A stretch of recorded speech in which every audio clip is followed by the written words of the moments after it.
Hello, everyone. It is Jaime Jo Wright here with Madlit Musings, and today I have two of my favorite people in the whole wide world, Kimberley Woodhouse and Tracie Peterson. Hey, ladies.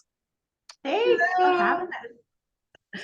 I still have to figure out a way to introduce people because I'm always like, hi, hey, ladies. It just sounds weird.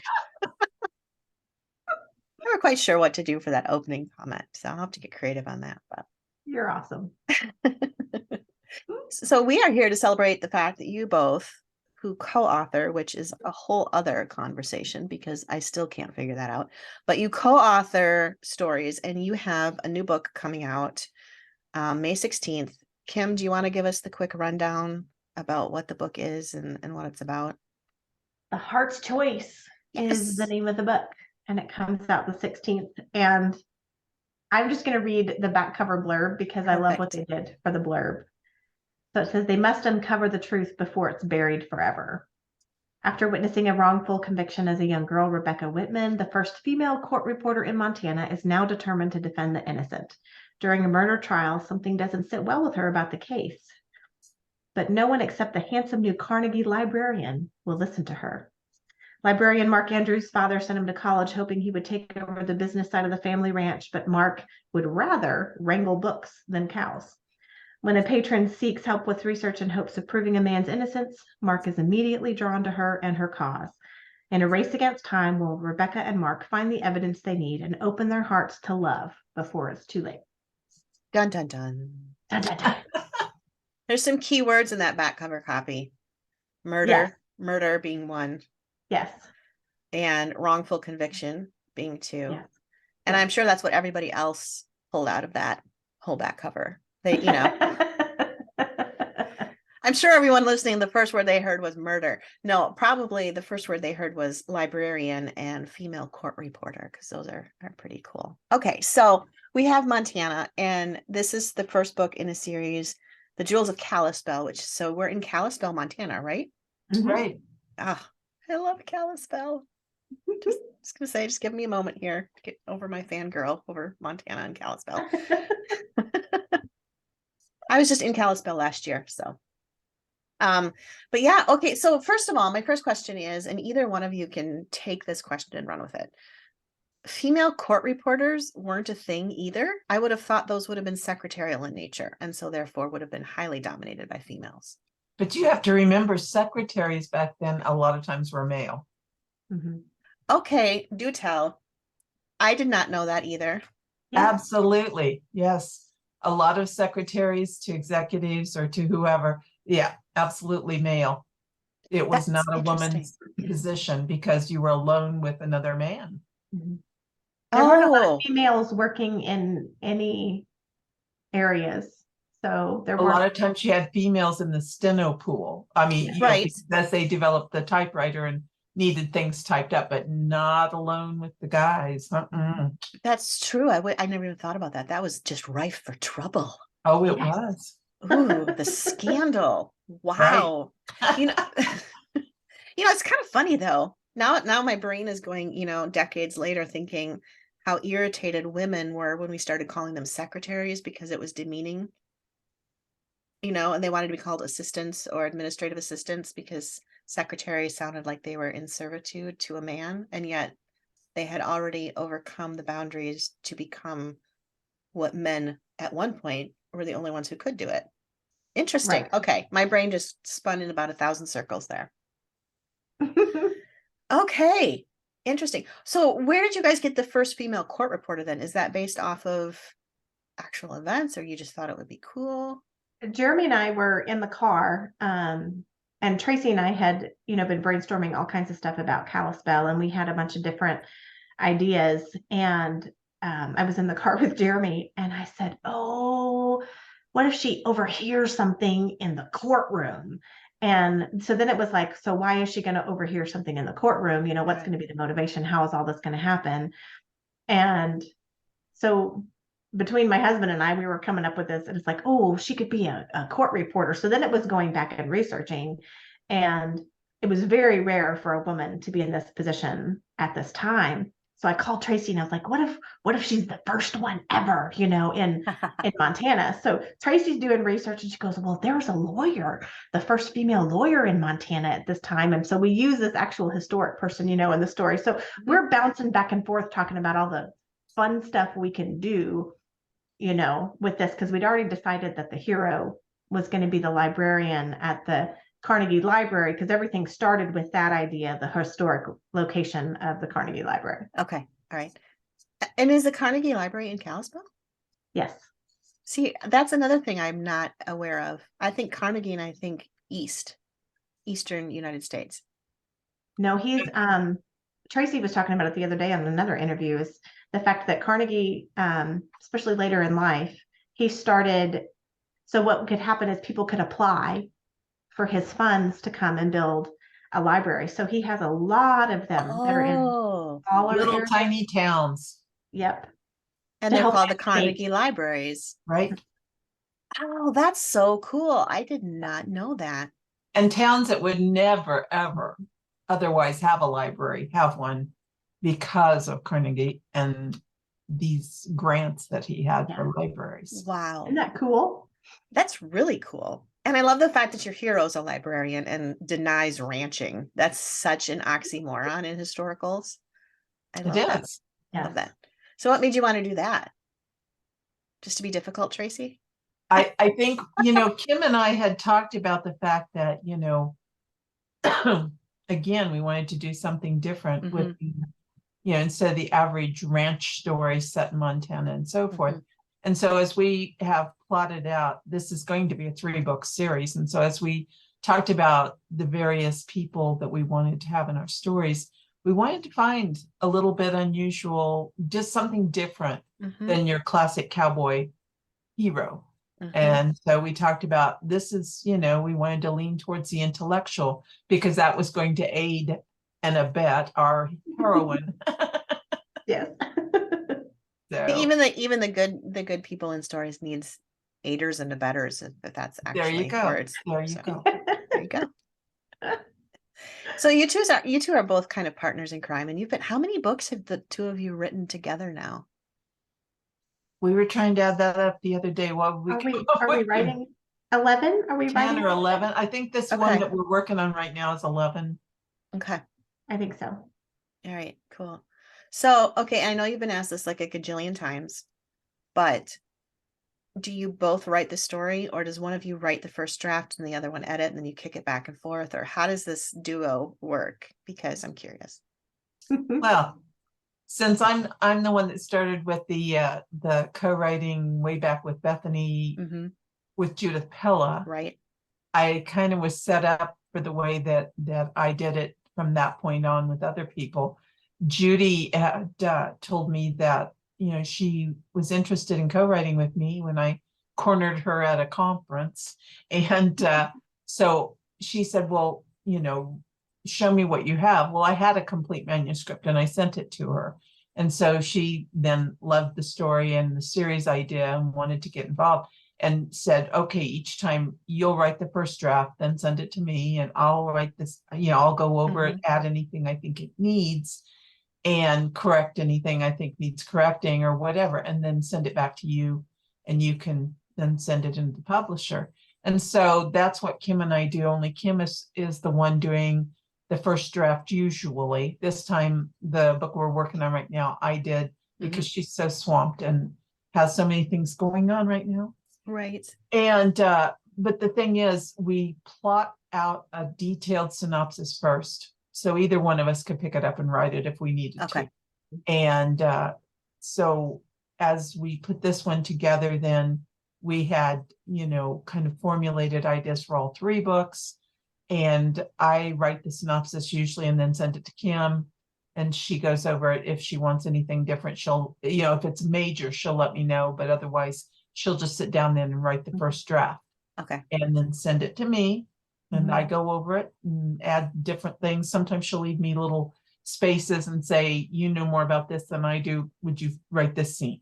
That's cool. And so, you know, we just kind of cooperate with that in that way. And, you know, we established early on that she would be in charge of the book. And she would have final say. So if there was something I didn't like, I would mention it to her. But if she didn't think that my point of view was what needed to happen, she'd say so. And that happened once before. We had a character, we had a bad guy in a book, and I just didn't think he was necessary. I didn't like it. And, anyway, she said, no, we need this. We have to have this. And she even talked to the people at Bethany House, and they agreed it needed to happen. I said, okay, it's your call. And so you've got to do that. I think when you co-write, you have to have somebody who has the final say. And so you're not just sitting there arguing. I've seen people who tried to co-write, and it was such a disastrous mess that they broke up friendships and everything else. Yeah. So, well, that's good to hear. I mean, because I've heard the horror stories, like you just said, and I've always been like, wow, how do you get a successful partnering with authorship? I think we have had a wonderful relationship. I stick my 2 cents in. Of course, Tracie and I have been very close friends, right? For a long time. And I think obviously this writing relationship has brought us even closer, and we've we've known each other almost 3 decades now. So I'm feeling old. I love that though. But she also was very much a mentor to me, and we were prayer partners, and just prayed together through all kinds of stuff before she ever said, oh, hey, let's write together. And that was a huge part of our relationship, the fact that we both had that trust for one another. And I still always joke, it's like I'm her biggest fan. I'm still I love Tracie's books. Oh yeah. And it's I will always be her biggest fan. I love her to pieces. And she has been my biggest cheerleader. But I need to interrupt, Kim, because I'm Tracie's biggest fan. You two are so I mean, I want to hear what you have to say, but I just need to set the record straight. Okay, you can keep going. I can't believe that Jaime reads romance. Okay, I'm not gonna. Okay, back to Kim. But yes, I have shelves of Tracie Peterson books in my house. Just throwing that out there. But are they all signed? Because Tracie spent a week one time at our house, and secretly she was downstairs because I kept joking about how cool it would be to have an entire collection of Tracie Peterson books signed by Tracie Peterson. And so she left little notes all over the place and signed over the course of days, all of my books that were downstairs. Fine, you win. Is that what you wanted, Kim? You wanted to win? No, we can have our pom-poms together and be fans. Yay, I love it. We'll be duo fans for Tracie, but seriously, I mean, it was like when she talked about the time that we disagreed. The thing is, we didn't have there was no negative part of a disagreement or whatever. It's just she was like, okay, this is what I think. Let's talk about this. Let's hash it out. It was kind of like the opinion and we talked about it, and she's like, okay, let's see. And she goes, what she said made sense. And that's the whole thing. You have to have that mutual respect for sure.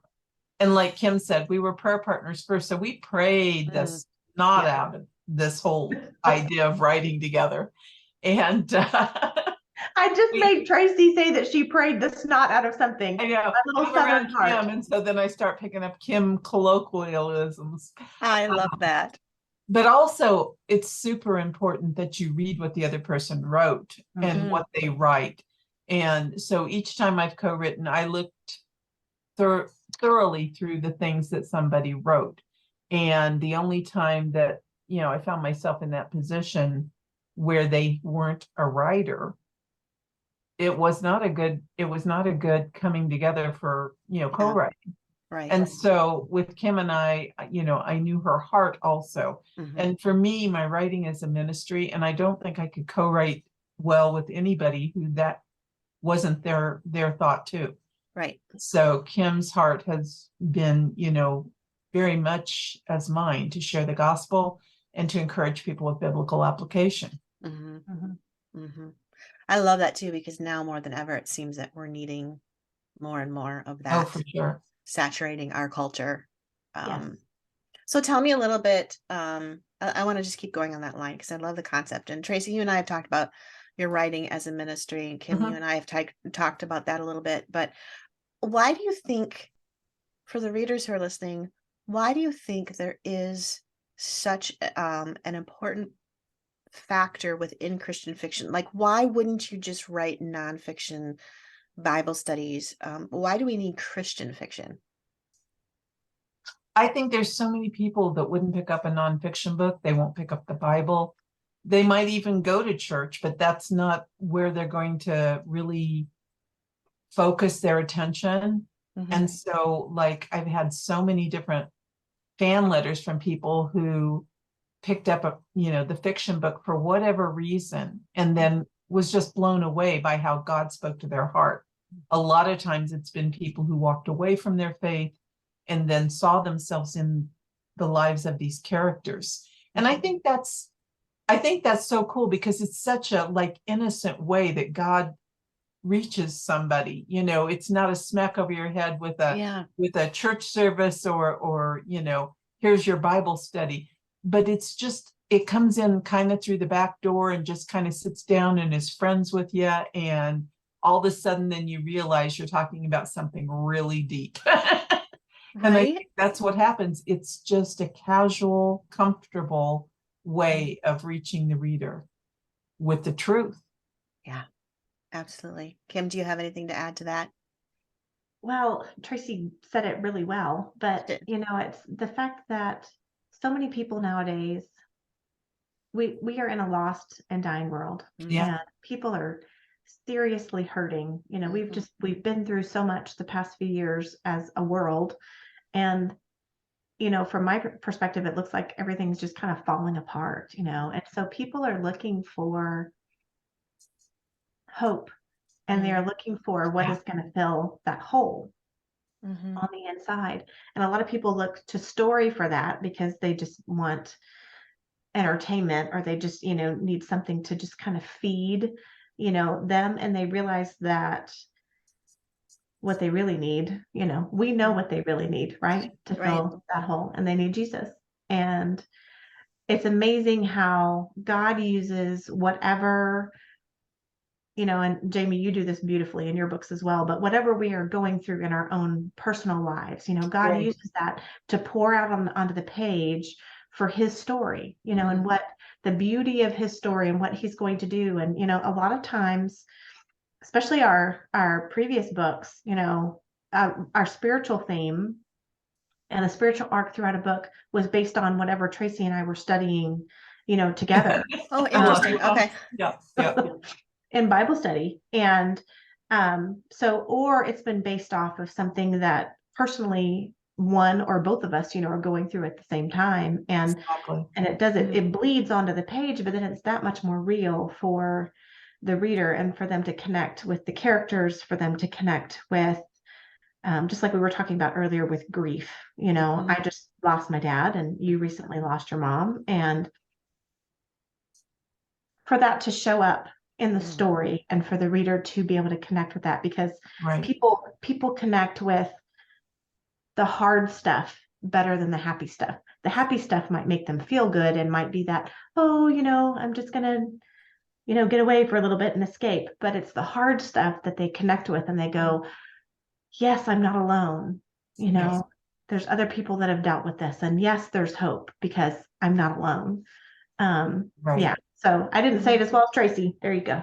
Well, and the thing is, Jaime, you and I've talked too before, most all of my books have a theme of forgiveness in them, because that's just a critical issue, and has been in my life. But I've also seen it so much of a big deal in the lives of other people, and seen whole families destroyed because of the lack of forgiveness.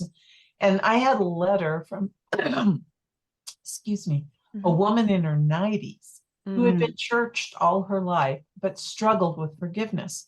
And she said, I read your book, and suddenly I finally understood about forgiveness. Because in the storyline, then I had pointed out that forgiveness wasn't approval. It wasn't acceptance of what had happened.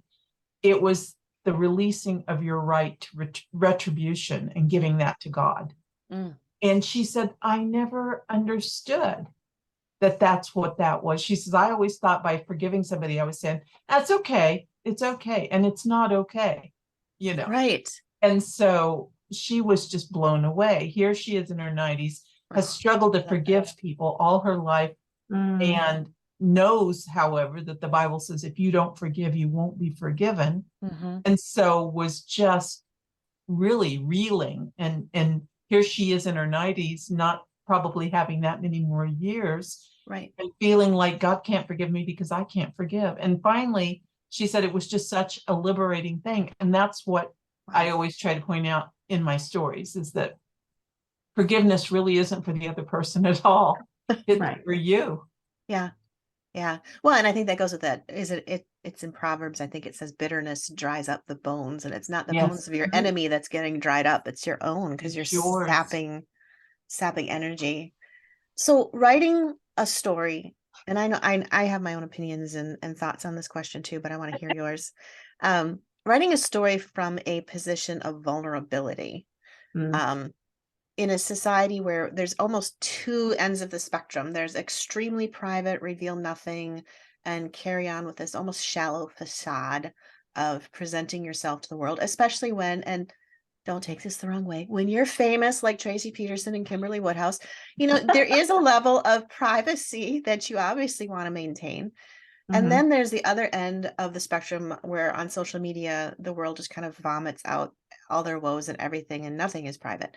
So how do you find a balance, and how do you approach the concept of bringing your own personal vulnerability, if I can say that word, into your stories, in a way that God can use it and you can feel comfortable presenting it? And Kim, you had mentioned that kind of in your comment too, about struggling with grief and putting some of your personal experiences into this story. So I guess that's kind of an open-ended question, I suppose. But well, for me, I want to be real with people. And yes, I'm actually a very private person, and there's so much that people don't know about me because I'm a private person, Right. Tracie knows the good, bad, and the ugly, but there's very few people who actually, know that much. But I've always said, and a lot of this happened because of all of the national TV stuff that our family was on, that didn't have to do with my fiction books or nonfiction books. And I wanted people to see me for who I was, because even all these people that I'd known for a really long time treated me differently because I was their famous friend, that had been on TV, and it was just weird. And it's like, I need to be me, and I don't make me cry. I need to be loved for Kim, because I'm still this person, and I have feelings and vulnerable. So I started saying back then, during this time, it's been 15 years now, but I said, I don't have time for fluffy bunny relationships. I want, just my little goofy phrase, I want people to know that I'm real. So in story, I think it's really important to show the reality, and for me to be vulnerable, putting it out on the page. And I know Tracie feels the same thing, because we want to be real. We don't want to be a fluffy bunny, and we don't want to be fake. I don't want a facade. It's just, this is who I am. And I feel like the characters need to be the same way in a book. They need to be real, and they're going to be real, and they're going to have struggles. And half the time they might not understand their struggles. They might not understand that they are leading this life with a facade, and they need to become real, throughout the story, whatever their arc might be. But I don't have time for that. And I don't think readers have time for, nobody wants to read a character that's flat and everything's hunky-dory all the time. And, oh, I feel good, and that's great. And, oh, that was fun. Let's put the book back on the shelf, Right. Right. I totally agree. I mean, like Kim said, I'm a very private person. I'm very shy. When I do speaking events, I totally give it over to the Lord, and He gets me through it. I can't even tell you, how many times I have right up into the moment I've stepped up on the stage, wished I hadn't agreed to do it. But the thing is, in the stories, I think, it's also a matter of helping the reader to understand better the spiritual aspects and the understanding that they do have someone out there that understands. And so in sharing things that are that make me more vulnerable or whatever, I think that it's easier to do that knowing that I'm doing this as a part of the ministry to relate to the reader and let them know they're not alone, and that this worked for me and it can work for you. That kind of thing. But, again, I don't think that there's anything to be gained or merited by sharing every intimate detail of your life with strangers. And I think people need to be more respectful of that with each other, because I see that online all the time, and I wonder what possessed this person to share these kind of details online. And so I'm a firm believer that some things still do need to be hidden away and covered up or whatever, but in the stories that presents a beautiful place to share some of those intimate details that people are struggling with, their fears, their phobias, their anguishes, and so tapping into that as writers, as well as I do, Jaime Jo, you research and you listen to other people and you pull in the things that you don't necessarily know intimately to put into those characters. And so then you can create a character who really touches the life of someone who's dealing with that very same problem. And I used this as an example the other day when I was talking to someone who was saying how, you must have gone through this in reference to something in a story. And I'm like, no, I wrote a book about a woman with infertility problems. And I had a rush of letters from women saying, oh my gosh, you nailed this so well, and you must have gone through this. No, I hadn't, but I had friends who had, and I read about people who had, and I listened to their heart and read between the lines, and I was able to write that into the story. I think that's where God's gift is involved. He helps me as a storyteller to relate to other things that I haven't gone through necessarily, but to understand that at the very center of all of us is that need to be loved, that need to belong, that need to feel that somebody cares. Right. Wow. Okay. Well, I just felt like I had a deep on Bible study there. It's so true though, and I think that's one of the things that I love about Christian fiction is there are, let's just be honest, I am probably one of the least likely individuals to ever pick up a nonfiction book and read it. The closest to nonfiction I might read is a memoir. Because again, it's a story of someone else's life. And so fiction, even growing up for me was such a devotional, so to speak, of learning lessons. And I always gravitated toward the writers who I could read a story, but I could also walk away with some sort of application. Absolutely. And I think that's one of the things that I, both of you have communicated to me that you strive to do, so that people can walk away with more than just a story. Right. Absolutely. Yeah. I think that's the whole point for, and this is just Kim's opinion. Okay. Kim is just stating her opinion. I don't write for, just me personally, I don't write for entertainment. I don't read for entertainment. And I know there are people who do, so that's totally fine. I do.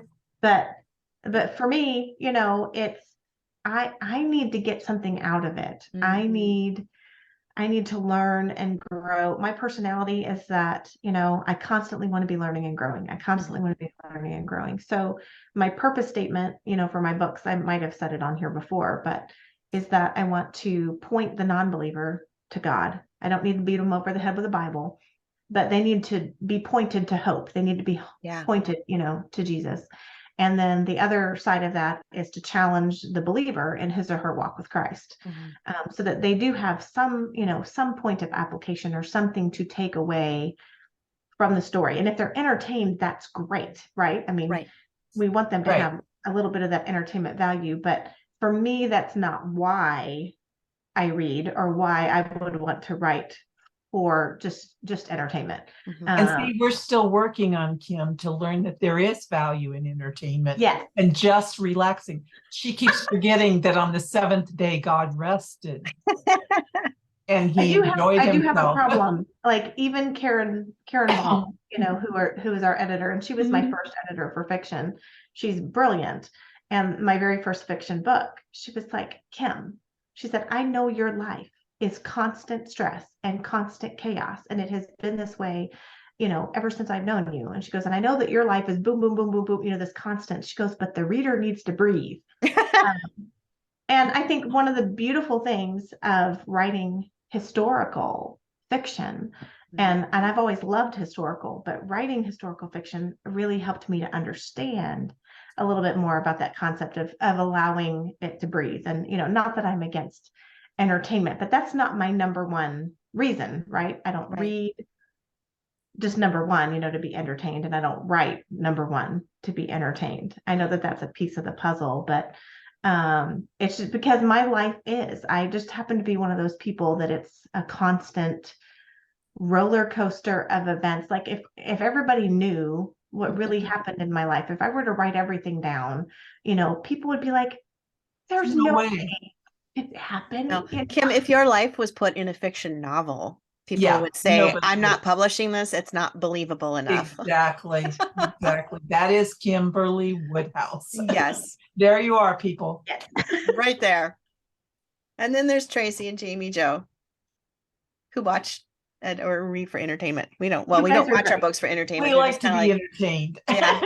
And that's okay. And again, I'm not bad. Please don't let me. No. Hope that's not coming across that way.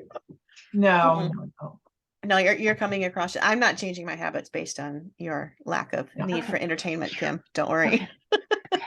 I don't think I would see. And it's funny how people are different with writing, even because I don't know that I could write stories without taking time out to be entertained.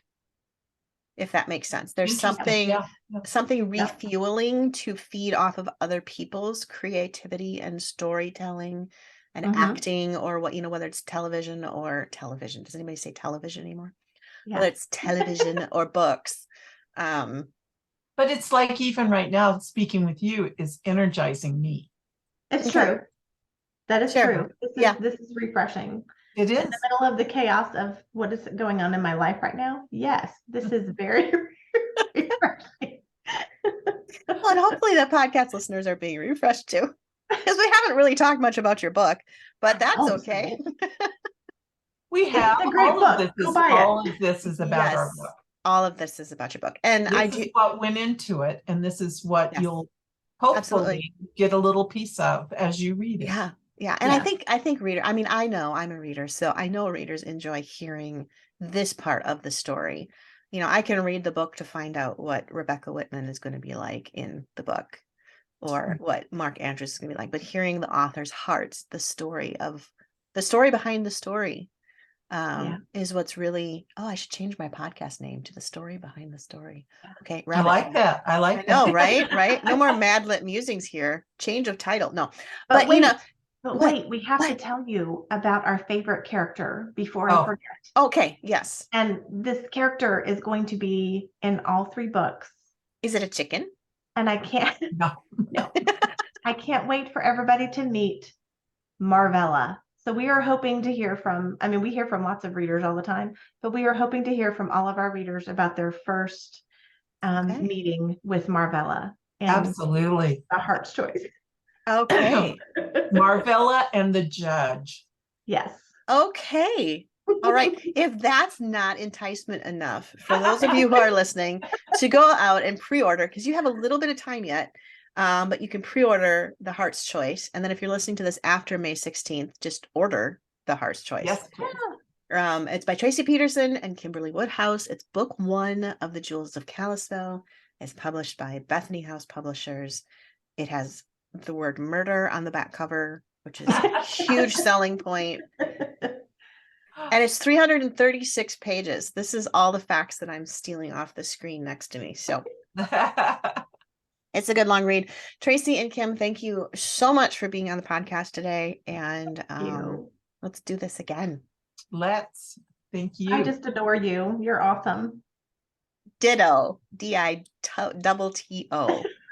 I can't even talk. So I love you. That's great.